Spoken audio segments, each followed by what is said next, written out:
says his team is the worst team in the history of Manchester United. Thank you for joining us on TVC News at 1. We start off with tracking development in Niger State, where the evacuation of the victims of the tanker explosion in Suleja to tertiary medical centers in Abuja will begin any moment now. The federal government yesterday directed their immediate evacuation to ensure they get optimal medical care.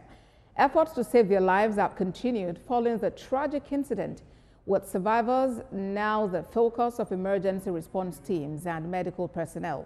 We'd like to warn that you may find some of the images disturbing, and viewers' discretion is advised.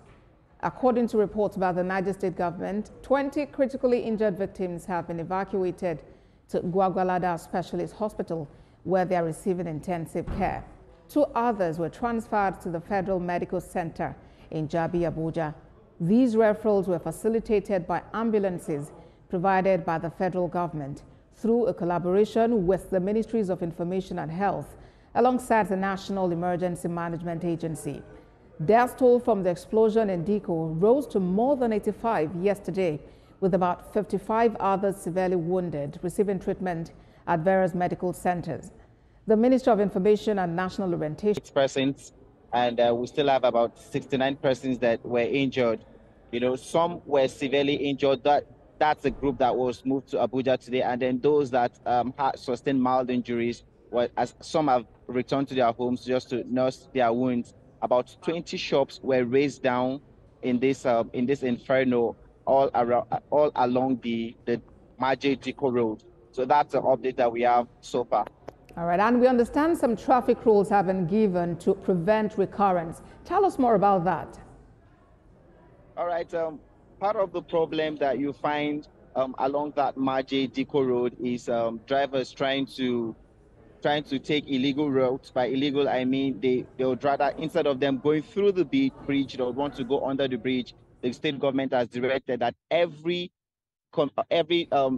driver coming from the Niger axis must go under the bridge, and those coming from the Abuja-Kaduna Expressway must go through the bridge. This is in order to ensure that there's a free flow of traffic along that path, and he is also directed that those that violate this law should be severely penalized, just to ensure that there's a free flow of traffic along that axis.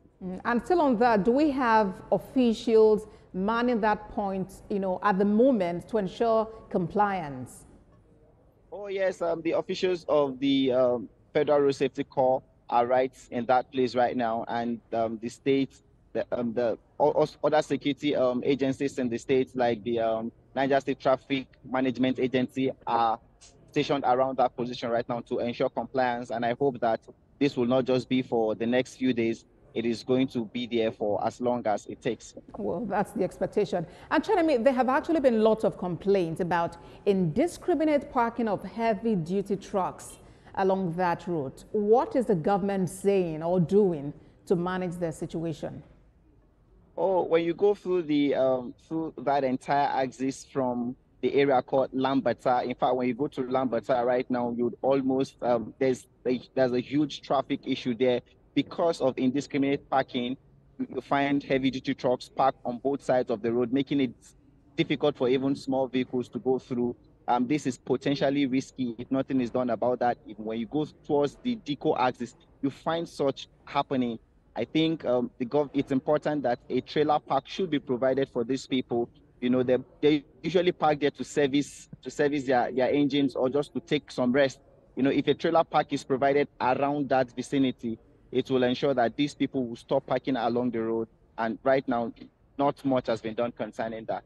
All right, Chenemi, well, thank you for that update. We'll be back with you when we have more on the evacuation of victims of this unfortunate incident. Chenemi Bamiyi for us in Niger State. Thank you again, Chenemi.